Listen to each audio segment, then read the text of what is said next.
Köszönöm a szót, tisztelt elnök úr, tisztelt képviselőtársaim! A Kereszténydemokrata Néppártnak és a Fidesz parlamenti frakciójának köszönöm a támogató hozzászólásait, ami a szocialisták tisztelt elnökének fölszólalását illeti, ott kénytelen vagyok tenni néhány megjegyzést. Az első, hogy azt javaslom, hogy ezt az álláspontot, amit itt elmondott a brit népszavazással kapcsolatban, és az ahhoz kapcsolódó változtatásokkal kapcsolatban, azt legyen kedves mondja a szocinterbe is, mert azok aztán támogatják az egész csomagot úgy, ahogy van. Úgyhogy ha megfelel valami, azt javaslom, hogy képviselje ezt az álláspontot, amit itt elmondott, az európai szocialistákon belül is, azt majd el fogják önnek mondani, hogy hogyan kell értelmezni azt a megállapodást, és akkor szemben a magyar parlamenttel nem lesznek olyan udvariasak a tárgyi tévedésekkel szemben, mint ahogy mi vagyunk.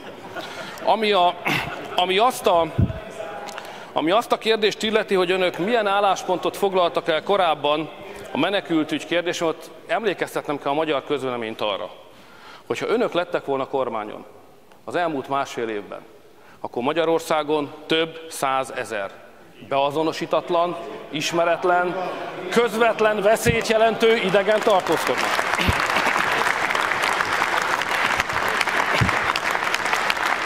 És azt kell mondanom, hogy ha a szocialisták politikáját fogadta volna meg a magyar kormányzat, akkor Magyarország ugyanolyan mértékig lenne kitéve a terrorveszélynek, mint ahogy Párizs ki volt téve, és Magyarországon a nők ugyanúgy ki lennének téve a veszélynek, mint ahogy Köln városában ki voltak szilveszter éjszakáján.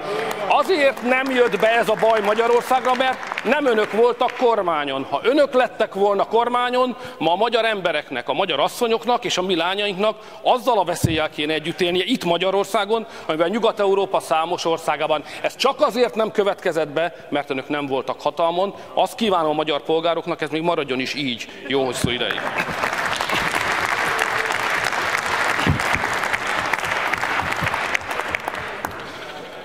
Ami Tóbiás elnök úrnak a hozzászólását illeti, egy nagyon fontos részéhez szeretnék kapcsolódni, bár ez se a migráns kérdéshez, se a brit népszavazáshoz nem köthető. De a jövő egyik fontos kérdése, ezért javaslom, hogy valamikor majd a tisztelt ház kerítsen is erre sort. Ez ma még inkább egy szellemi természetű felhő, ami az égbolton kirajzolódik, de ennek lesznek majd konkrét jogszabályi előterjesztései is a jövőben.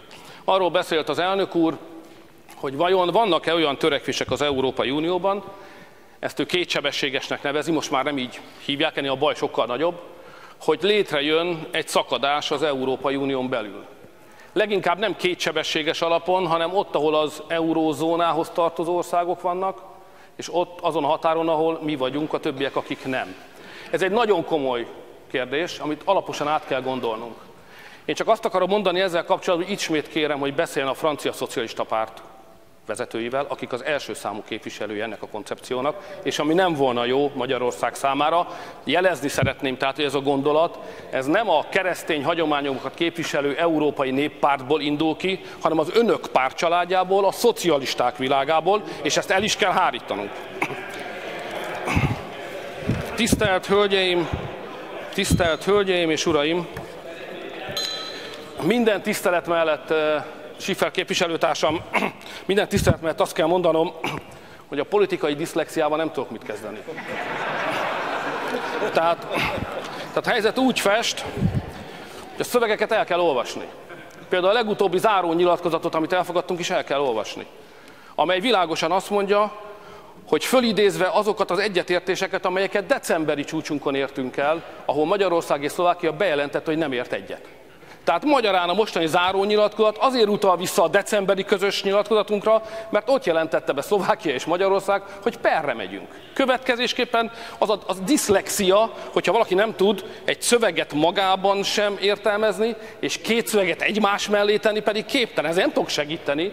És azt javaslom, hogy mielőtt esetleg a tudással arányban nem álló bátorsággal nyilatkoznak ezekről a szövegekről, hát próbálják megérteni, hogy mi van oda leírva. Hasonlóképpen meg kell említenem, hogy egyébként ezeket a szövegeket 26 ország maradéktalanul elfogadja, pontosabban ebből le kell vonni azokat, akik nem részei a közös határvédelemnek, és csak ketten vagyunk ebben a pillanatban, a szlovákok és mi, akik folyamatosan ellenezzük. De ezek a szövegek ebben a pillanatban most csak arról szólnak, hogy mi van a már korábban jogszabályi formát öltött 120, illetve plusz 40, 160 ezeres kvótával. És itt van egy jogi vita, amit Vona képviselőtársunk pontosan idézett föl, hiszen mi egy eljárást indítottunk meg a bíróságot, és felvetődik az a kérdés, hogy egyébként ennek van-e halasztó hatálya, hiszen egy olyan jogszabályt fogadtak el, ami ránk nézve is kötelező. Számok szerepelnek benne. De mi azt nem hajtjuk végre, mert szerintünk a jogi vita rendezése előtt ezt nem érdemes végrehajtani. Segíti a magyar álláspontot az, hogy bár 160 000 ember szétosztásáról van szó, ez idáig mindösszesen Görögországból 251 néhány, Olaszországból 261 néhány embert sikerült szétosztani. Ez messze van még a 160 000-től, tehát azt tanácsoljuk a szétosztáspárti Európai Uniós országoknak, hogyha már csak az 1000 van hátra, amit nekünk szántak, majd akkor térjünk vissza a kérdésre. Addig ne. Tisztelt Hölgyeim és Uraim, ha pedig valaki esetleg nem hinne a mindenkori magyar kormánynak ebben a kérdésben, akkor higgyen Martin Schulznak, aki épp a mai napon azt nyilatkozta, vagy tegnap, idézem őt, Magyarország egész biztosan nem vesz részt. Magyarország egész biztosan nem vesz részt menekült kontingensek befogadásában, de más közép- és kelet-európai államokban van hajlandóság az együttműködéshez. Ez megfelel a valóságnak. Van, aki igen, van, aki nem. Mi a nemet mondó országok közé tartozunk, és ezt a magyar parlament szocialista képviselőin túl, vagy helyett Schulz szocialista párthoz tartozó parlamenti elnök úr jól érzékeli. Tisztelt Hölgyeim és Uraim! A szabadkereskedelmi egyezmények kérdésére azért nem térek vissza, mert egy teljesen rossz ízű vita, hiszen minden szabadkereskedelmi egyezményt a magyar parlamentnek ratifikálnia kell. Ide fog kerülni. Nyugalom. Önöknek lesz módjuk elmondani a véleményüket. Sőt, nem csak elmondani a véleményüket, hanem szavazni is fognak majd ezekről a szabadkereskedelmi egyezményekről, tehát semmiről nem késtek még le, hiszen ezeket a vitákat itt le fogjuk folytatni. Azt a problémát most nem idézem ide, mert szalad az idő, hogy szerintem stratégiai tévedés a keleti és a déli nyitást szembeállítani a közép-európai együttműködéssel. Amiben viszont egyetértek Schiffer képviselőtársammal, az az, hogy az európai alapszerződés módosítása az időszerű lenne. Most megoldották a szerződést módosítani nem akaró országok, és rajtunk kívül szinte csak ilyen van az Unióban, hogy az Egyesült Királyság által javasolt reformokat, azokat az alapszerződés módosítása nélkül hajtsák végre. Ezt megoldották. Nem mondom, nyekereg ez a jogi építmény, de nyikorog, de megoldották. Én is osztom az ön álláspontját, szerintem jobb lenne, ha hozzányúlnánk az alapszerződéshez. De ahhoz, hogy az alapszerződésről szóló vita meginduljon, ahhoz sajnos Magyarország, tudom, hogy ezt ön fölrója nekem, de nem elegendő súlyt képviselő ország az Európai Unióban, hogy egymagában ezt el tudja érni, mert hát ahhoz kell egy bizonyos szavazati arány, amivel mi nem rendelkezünk. És ami a külföldön dolgozó magyarokat illetve szeretném világossá tenni, úgy, ahogy eddig, a magyarok ezután is szabadon vállalhatnak munkát Európa minden országában, ideértve az Egyesült Királyságot is. És vissza kell utasítanom ismételten azokat a megjegyzéseket, amelyeket nem lehet másképpen értelmezni, csak úgy, hogy önök rendszeresen megtámadják a külföldön munkát vállaló embereket. Különböző emberek különböző okokból döntenek emellett, de elvitatni a jókat, hogy így döntsenek, szerintem nem helyes. És arra törekedni, hogy bárki itthon tartsa őket, ha ők menni akarnak, az sem helyes. És önök ezt teszik. Folyamatosan negatív színbe tüntetik fel azokat a magyarokat, akik úgy döntöttek, hogy valamilyen okból megpróbálkoznak a külföldi munkaállással. Miért kell ezeket az embereket bántani? Miért nem ismerjük inkább el őket? Hát miért nem mondjuk azt, hogy micsoda bátorság kell ehhez? Gondoljon bele. Nem olyan egyszerű dolog ez. Fölkerekedni Magyarországról, elmenni Londonba és ott munkát vállalni, vagy akár csak Németországba. Nem beszélve a magyar külföldi nyelvbeszélési problémákról, amelyek velünk élnek nem tudom hány évtized óta. Szóval ezeket az embereket inkább elismeréssel kéne emlegetni. És azt kéne mondani, hogy nagyra becsüljük őket, hogy van bennük bátorság, elszántság, meg kraft. Arról már nem is beszélve, hogy egyébként pedig lassacskán több mint 2 milliárd euró értékben hazaküldik a jövedelmüknek egy tekintélyes részét Magyarországra. És önök támadják ezeket az embereket? Szeretném világossá tenni, hogy a kormány, a Fidesz és a Kereszténydemokrata Néppárt elismerése adózik azoknak az embereknek, akik kockázatot vállalva Magyarországon kívül is megpróbálnak tenni a családjuk boldogulása érdekében, és támogatjuk őket.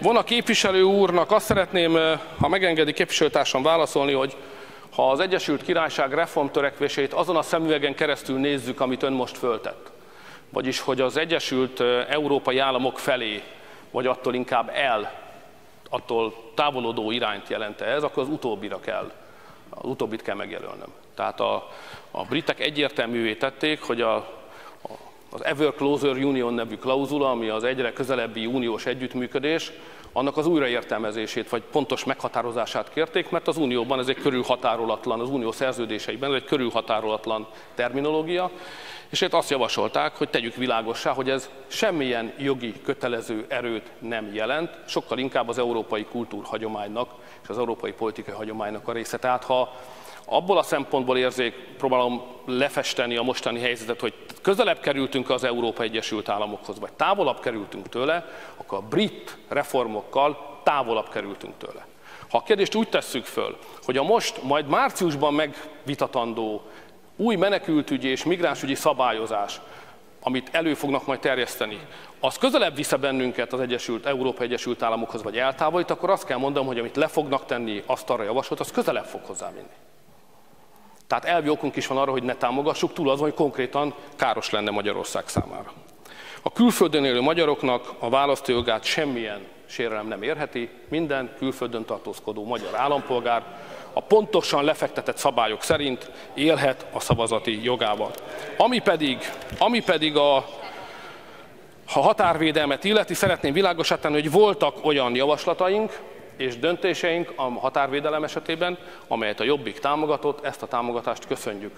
És voltak olyan javaslataink, különösen a hadsereg bevethetősége ügyében, amit a Jobbik nem támogatjuk. Ezt sajnálatosnak tartjuk, és arra kérjük önöket, hogy vizsgálják föl az álláspontjukat. Köszönöm szépen a figyelmüket!